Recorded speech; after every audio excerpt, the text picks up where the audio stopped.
Bienvenidos, buenas noches. Como les comentaba Oscar, hoy día vamos a presentar junto a Francisca sobre una pequeña actualización, una puesta al día de TEC y trauma raquimedular.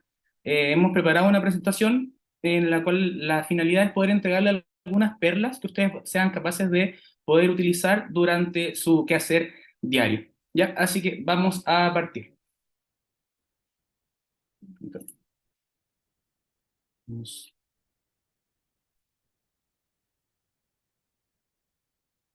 Hola, bienvenidos. Para definición, el TEC es el resultado de una lesión cerebral no degenerativa, no congénita, producida por una fuerza externa que puede dar lugar a un deterioro permanente o temporal de las funciones cognitivas, físicas y psicosociales. Junto a eso, la definición del trauma raquimedular, o TRM, es una lesión traumática que daña los huesos, ligamentos, cartílagos y estructuras vasculares y meningias a cualquier nivel de la médula espinal, secundaria a un intercambio de energía.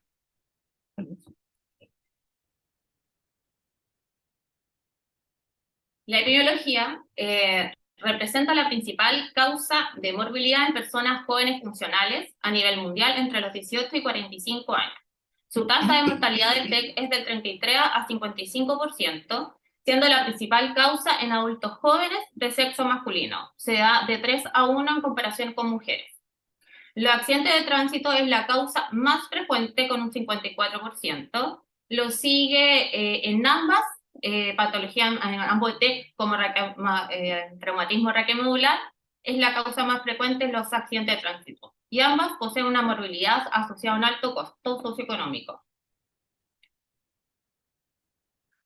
Aquí, en un estudio que encontramos, en el cual basamos nuestra presentación realizada en el 2022, ¿ya? Se describió que después de los 55 años existe un 44% de riesgo de presentar Parkinson en los siguientes 5 a 7 años, luego de un trauma craneoencefálico, y un 88% de riesgo de presentar un accidente cerebrovascular en los siguientes 5 a 7 años luego de este accidente.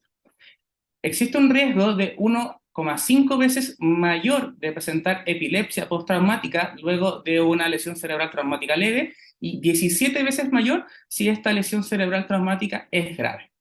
En la lesión medular traumática, la columna cervical está involucrada, disculpen, en la lesión medular traumática, la columna cervical está involucrada en un 4,4% de los casos, la tórax columbar en un 6,36% y la médula espinal en 1,3% de todos los casos de trauma raquimedular. La anatomía y fisiología, para repasar, el cerebro es una bóveda cerrada e incomprensible. Pesa aproximadamente 1,4 kg y representa el 2% del peso corporal. El cerebro en reposo consume un 20% de oxígeno. Además, requiere un 25% de glucosa circulante y recibe el 15% del gasto cardíaco. A modo de refresh, la columna está formada por un total de 33 vértebras, de las cuales se dividen en cervicales, torácicas y lumbares. Y para eso también les queremos recordar que el sacro y coxis también son vértebras que están dentro de este conteo, pero están unificadas. Recordar que la función principal de la columna vertebral es proteger la médula espinal y las raíces nerviosas que emergen de esta. Y el cerebro tiene su metabolismo, es aeróbico y sin reserva de energía. En otro contexto, o en el mismo contexto de anatomía y fisiología, también quisimos realizar un pequeño refresh, en el cual vamos a hablar un tanto de la fisiología craneana y el flujo cerebral, en donde se explicará de la doctrina Monroe-Kelly, y también ahora queremos mencionar pequeños temas que tienen que ser importantes al momento de enfrentarnos a estos pacientes. Uno es la PIC. ¿Qué es lo que es la PIC? Es la presión intracraniana. ¿Ya? La presión intracraneana va a variar dependiendo de la edad en la cual está nuestro paciente.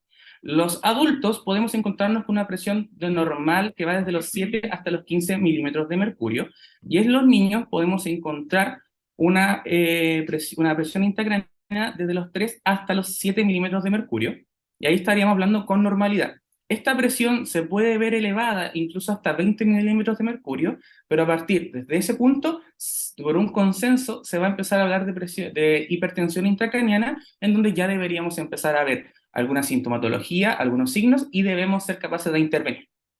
Luego, el otro entidad que tenemos que reconocer es la PAM, la presión arterial media, ¿ya? Para efectos de nuestra presentación y en los estudios que nos hemos basado, vamos a presentarlo en consenso de la presión arterial media con la que debemos trabajar, o el óptimo al cual debemos orientarnos, es a una presión arterial media de 80 milímetros de mercurio, o sea, mayor o igual a 80 milímetros de mercurio como meta terapéutica, y la podemos extrapolar porque muchas veces quizás se van a encontrar que no tienen el tiempo o el aparato para poder traducirlo a una presión arterial media, con una presión arterial sistólica mayor a 100 milímetros de mercurio.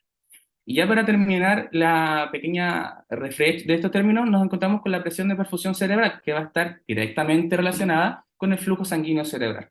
La presión de perfusión cerebral se va a conocer como el delta entre la PAM y la PIC. Por ende, estas dos entidades anteriores son primordiales para poder entender la presión de perfusión cerebral. Para efectos de nuestra presentación y según lo que hemos estado recabando, dejaremos como estándar la presión de perfusión cerebral metaterapéutica mayor a 60 milímetros de mercurio y que no descienda por a menos de 50 milímetros de mercurio. Ya, debido a que si desciende menor a 50 milímetros de mercurio, produce una isquemia celular neuronal. Para comprender un poco, tenemos que saber que la cavidad craneal está compuesta por el parénquima cerebral, que ocupa un 80%, el líquido cefalorraquídeo un 10% y el volumen sanguíneo cerebral. La PIC se determina por la suma de las presiones ejercidas de estos tres ocupantes dentro del cráneo. Y la doctrina de Monro-Kelly determina que para mantener la homeostasis, al incrementar uno de estos tres elementos o al agregarse un cuarto elemento, para mantener la PIC, uno más tiene que disminuir. Tenemos la fase aguda, la fase tardía y la fase crónica. En la fase aguda hay un desplazamiento del líquido cefalorraquídeo hacia la cisterna lumbar. En la fase tardía hay una disminución del flujo sanguíneo cerebral, y en la fase crónica el parénquima se deforma mediante la pérdida del líquido extracelular. Si estos mecanismos fallan en la fase tardía y la fase aguda, hay un aumento de la presión intracraneana, hay una disminución del aporte sanguíneo y la presión de perfusión cerebral se ve disminuida. Muy bien. Dentro de la fisiopatología del TEC y el trauma raquimedular, a lo largo de todos los estudios se centraron en estos dos conceptos, lesión primaria y lesión secundaria, para hablar sobre las dos entidades. La lesión primaria la vamos a definir como que es causada por la energía del trauma, generando alteración en el tejido neuronal, vascular y óseo. La magnitud de la lesión se relacionará directamente con la energía del evento. Como se explica, es tan simple como la lesión que ocurre luego de haber recibido el trauma, haber recibido el impacto o haber recibido el golpe. Luego tenemos la lesión secundaria. La lesión secundaria está descrita por venir, como su nombre lo dice, luego de la lesión primaria, ¿ya? Y se da por procesos de isquemia, inflamación e hiperexcitabilidad neuronal que nos llevarán a una muerte celular, ¿ya? Lo más importante, o en donde tenemos que recalcar nuestras acciones, es en las lesiones secundarias, ya que aquí es donde, con nuestras acciones, nuestra preparación, podemos mitigar y poner un alto a estas lesiones, ya que las lesiones primarias, la única forma que tenemos que intervenir es con una prevención primaria. Bueno, para comprender el tratamiento del TEC es necesario entender la fisiopatología de las lesiones cerebrales primarias. Son fuerzas mecánicas externas transferidas al contenido intracraneal. El daño que resulta son contusiones y hematomas focales, un daño opcional difuso con edema cerebral e inflamación. Tenemos un mecanismo de ensayamiento. Acá hay un daño opcional difuso, hay múltiples lesiones dentro del tracto de sustancias blancas, produciendo un deterioro neurológico severo. Tenemos contusiones focales que se ven comúnmente en la base de las áreas frontales y temporales.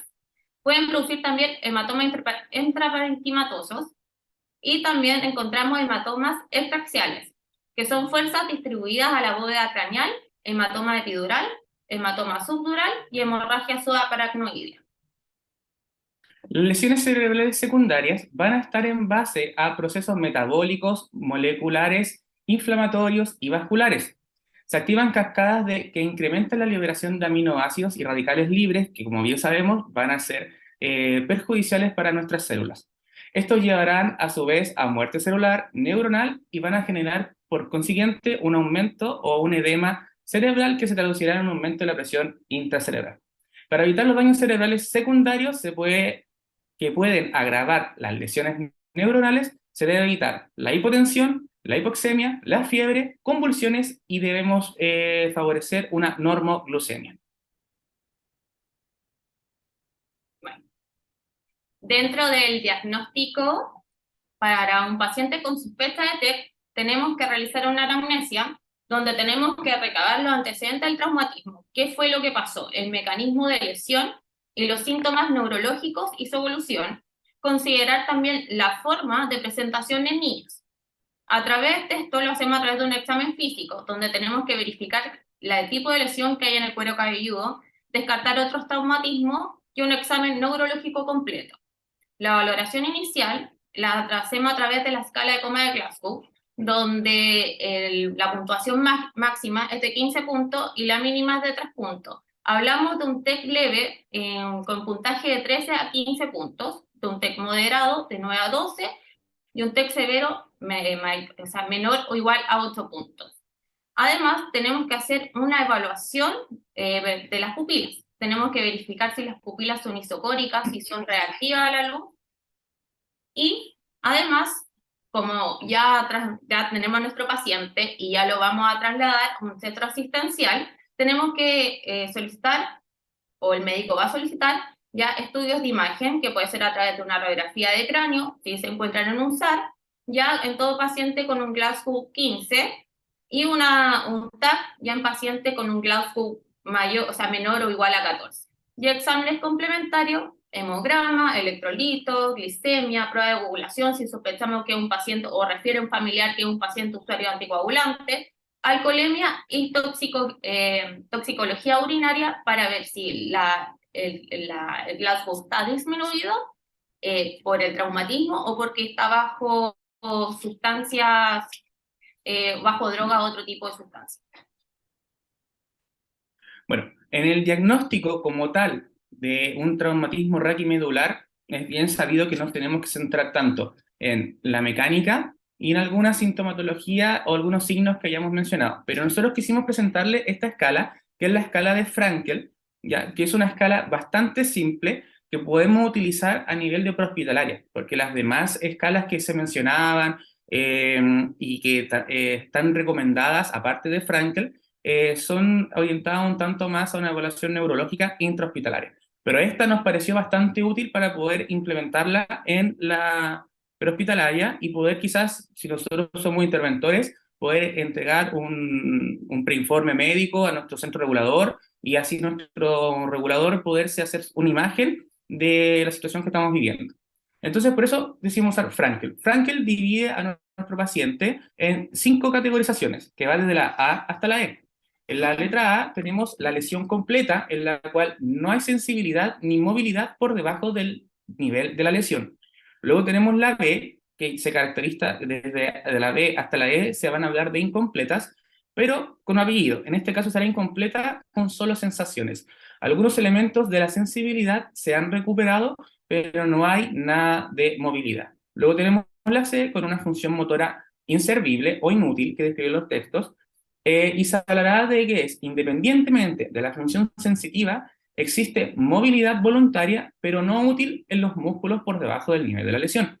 Luego tendremos incompleta, pero con función motora útil, y será, independientemente de la sensibilidad, existe una movilidad útil, aunque no completa en el arco del movimiento. Y por último, tenemos la E, que es se hablará de una recuperación total motora sensitiva, donde el paciente está con independencia motora, aún existiendo una hiperreflexia o un Babinski, que lo vamos a hablar un poquito más adelante. Una de las principales complicaciones del trauma cerebral es las complicaciones que se van a generar dentro del parénquima. Se puede producir conos de presión que generarán compresión de zonas vitales del tronco encefálico y al igual que del mismo parénquima cerebral. Una de las principales complicaciones que se conocen es la herniación cerebral, la cual la vamos a describir como un desplazamiento mantenido de elementos anatómicos normales como consecuencia de un efecto mecánico. En este caso, como ustedes pueden ver en la imagen que les quisimos compartir, el efecto mecánico va a ser ejercido por un sangrado en este caso, que va a generar un efecto de masa. En la herniación cerebral nos podemos encontrar con algunos signos, como lo puede ser la dilatación o lentitud de la pupila ipsilateral, que significa que es del mismo lado donde se está generando la lesión, y una debilidad motora lateral. A medida que va avanzando y va progresando esta lesión, podemos encontrarnos con otros signos, como puede ser que la definiríamos como flexión de las extremidades superiores y rigidez de las extremidades inferiores. A medida que este va avanzando, que ya sería, por ejemplo, el caso número 6, nos vamos a encontrar con una descerebración que será definida como extensión de todas las extremidades y un arqueamiento de la columna vertebral. Bueno, la principal meta del manejo prehospitalario es enfrentar amenazas potenciales para la vida. Tenemos que considerar que por lo general nuestros pacientes con un TEC son pacientes politrauma, así que siempre tenemos que ver nuestra X, que es el control de hemorragia exsanguinante. Dentro de la A, tenemos que ver que nuestra vía aérea sea permeable y sostenible en el tiempo, con un control de columna cervical estricto. ¿Ya? Manejo de vía aérea avanzada precoz en pacientes con Glasgow menor o igual a 8 por indicación médica. ¿Ya? Y el uso de tabla Scoop para liberar la presión sobre la columna vertebral, sobre todo en traumatismo raquiomedular. Bien. Disculpa, Fran, ¿Sí? ahí el doctor nos estaba haciendo el recordatorio, era la respiración de Chainston. Muchas gracias, doctor, se pasó. Bueno, consiguiente con el acercamiento al paciente que estamos realizando con el XABC, nos tocaría evaluar la ventilación de nuestro paciente. En primera instancia, tenemos que ser capaces de reconocer si nuestro paciente es o no requiriente de un apoyo con oxígeno suplementario. Luego tenemos que evaluar el tipo de ventilación, como es lo que habíamos comentado anterior, y fijarnos metas. Las metas que nosotros debemos fijarnos en la ventilación de nuestro paciente tienen que ser orientadas a una normoxemia y a una normocapnia, dentro de las cuales, por consenso, para la copresentación las vamos a dejar con una oximetría de pulso de 95% y un CO2 entre 35 a 40 milímetros de mercurio. Dentro de esta misma letra tenemos que ser capaces de reconocer o descartar lesiones torácicas que podrían poner en complicación o podrían estar afectando la ventilación de nuestro paciente, como puede ser un neumotórax. Recuerden que en este contexto en el cual estas lesiones se pueden presentar, generalmente estaríamos hablando de un politraumatizado. Dentro de la C, tenemos que tener una monitorización hemodinámica estricta. Ya hablamos que idealmente tenemos que tener una presión arterial sistólica sobre 100 mililitros de mercurio y una PAN sobre 80 milímetros de mercurio. Acá, en un paciente politrauma, un paciente con TEC, también se usa el uso de ácido tranexámico postraumático menor a las 3 horas posterior al trauma, y tenemos que utilizar la terapia hiperosmolar. ¿Con qué? Con una solución salina al 10%, ya que reduce la hipertensión intracraniana. Y tenemos que también evaluar el uso de drogas vasoactivas previa a la reposición de volemia. Ya. Avanzando, nos encontramos con la D, que todos sabemos que es donde sería la principal evaluación que tenemos que realizar en nuestro paciente tequiado. Tenemos la evaluación neurológica, en la cual tenemos que lograr o detallar completamente la escala de Glasgow. Tenemos que, como se mencionó anteriormente, realizar una evaluación pupilar, en la cual tenemos que ser capaces de describirla y evaluarla quizás con algún efecto lumínico. Y a sumarle a esta evaluación pupilar, tenemos que agregar los movimientos oculares que puede estar presentando nuestro paciente. Porque bien como comentamos con Francisca, quizás también este paciente puede estar convulsionando. Ya, dentro de la D, obviamente tenemos que agregar nuestro querido hemoglucotest, ya que es parte de nuestros signos vitales, y tenemos que favorecer o estar en constante revisión de una normoglucemia que para efectos de la presentación y basado en los textos nos vamos a centrar o estabilizar desde 80 hasta 180 miligramos por decilitro de sangre. Sí, porque ya que una hipoglicemia nos genera mayor gasto metabólico y una hiperglicemia aumenta la edema cerebral. Ya dentro de la E es súper importante mantener la normotermia, ya una temperatura corporal menor a 37 grados, ya, y la posición de la cabecera tiene que ser de 30 a 40 grados, manteniendo siempre la línea media. ¿Por qué? Porque una posición menor a 30 grados aumenta la presión intracraniana, y si nosotros tenemos presión sobre la yugular, eh, eh, nos desfavorece, ya que el retorno venoso, sabemos que viene a través de las yugulares derecha e izquierda, ¿ya? Dentro de esta misma letra E, quizás no está directamente relacionada con la posición corporal de nuestro paciente, pero quisimos agregar el traslado correcto durante la ambulancia, porque las fuerzas de desaceleración y aceleración van a jugar en contra de nuestro paciente, como bien comentaba Francisca, así que ahí es donde nosotros tenemos que ser capaces de trabajar en conjunto con nuestros conductores para que podamos llevar poder orientarnos a un outcome neurológico ideal. Ya, ahí yo les dejo una frase que la hemos estado usando un tiempo, que se llama "con calma que tengo prisa", ya, porque en ese momento es cuando podemos desfavorecer todas las buenas acciones que hemos realizado, quizás por estas fuerzas de desaceleración y aceleración. Bueno, dentro de las consideraciones de manejo vía aérea, en caso que la indicación sea un manejo avanzado, tenemos que siempre preoxigenar y premicar a nuestro paciente. Preoxigenación con una saturación entre el 94 y 96%, ya sea con uso de mascarilla alto flujo o Ventimax. Y además tenemos que premedicar con lidocaína de 1 a 1,5 miligramos por kilo peso, y fentanilo de 1 a 1,5 gamas kilo peso. La sedación, si tenemos un paciente hipertenso o normotenso, nuestro gol estándar sería el propofol, que sería de 1 a 2 miligramos kilo peso. Y si tenemos un paciente con inestabilidad hemodinámica, podemos utilizar también etomidato o ketamina. Dentro del bloqueo neuromuscular, podemos ocupar la succinilcolina, rocuronio, becuronio. Ya hay estudios que ya está súper desactualizado que la succinilcolina aumenta la presión intracraneana, no es así. Mencionar que estas indicaciones o estas recomendaciones no van a reemplazar la indicación médica o el protocolo local al cual ustedes tienen que estar ceñidos.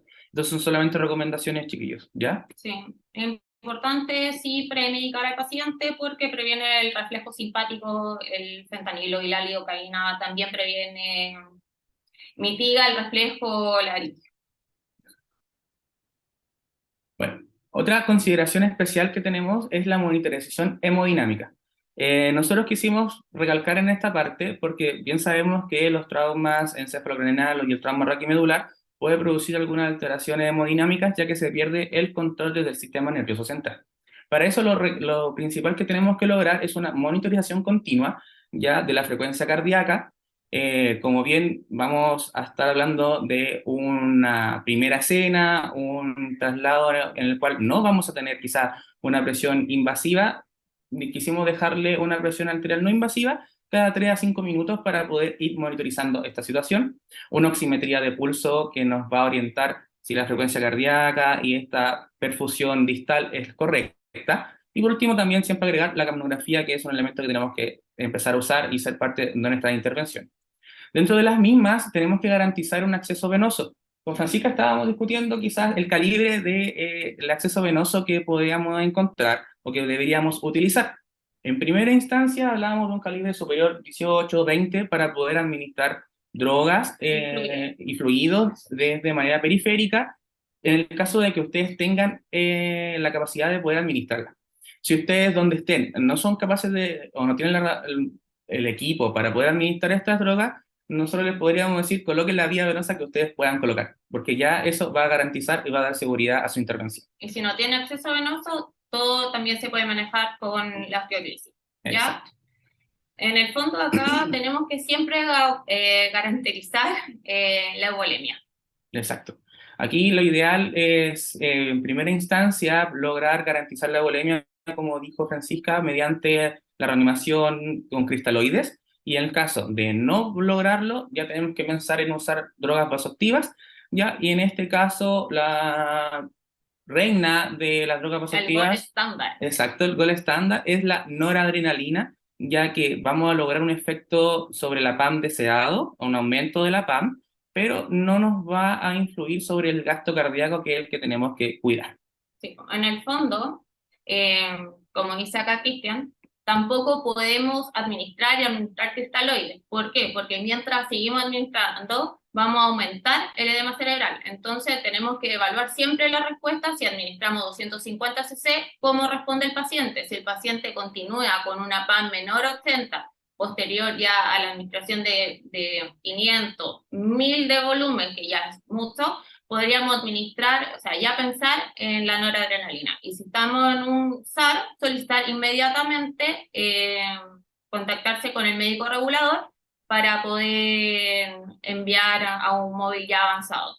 Y lo otro, perdón, ¿Ya? pero cuando utilizamos droga vasoactiva siempre tenemos que pensar en la dilución. La dilución tiene que ser en 250 cc porque estamos con acceso vascular periférico. Acá no nos encontramos con un acceso central.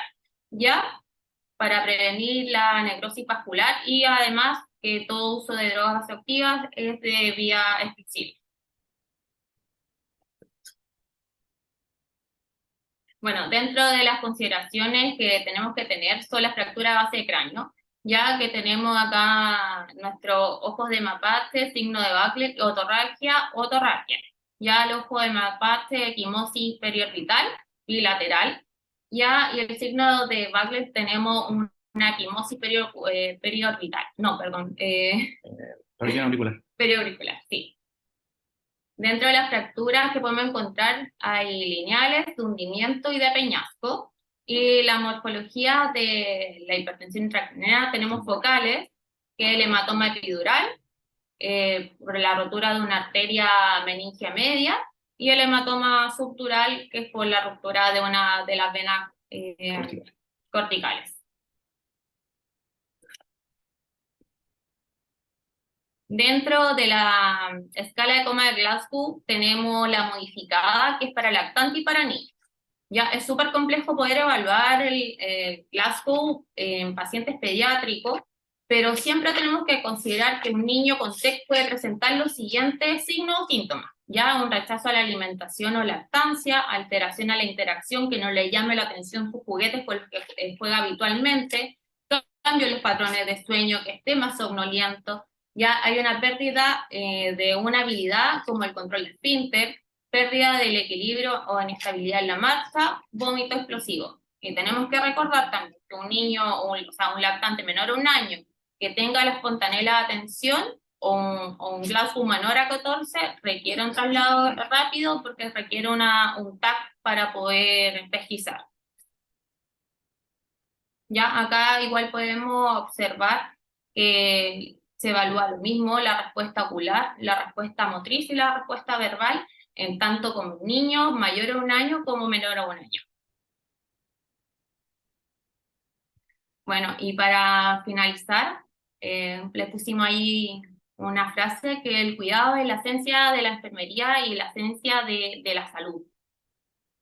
Nosotros quisimos recalcar y dejarle esta pequeña frase para poder valorar lo que ustedes también están haciendo aquí. Ustedes están quizás entregando un tiempo en su interacción familiar, su quizás otro trabajo, ¿ya? Y eso es lo que están haciendo. Se están preparando para poder entregar un cuidado que requieren nuestros pacientes. Muchas veces estos pacientes en los cuales nosotros intervenimos, ellos nunca van a saber que nosotros estuvimos ahí, nunca va a saber que quizás que nosotros fuimos los que lo sacamos del auto, que lo sacamos de quizás de una quebrada, o que hicimos el traslado secundario, pero nosotros sí lo vamos a saber. Y eso es lo que nos tiene que motivar y que nos tiene que mantener en este constante aprendizaje para poder entregar un cuidado de calidad y una enfermería basada en la evidencia. Eso Gracias. ha sido nuestra presentación.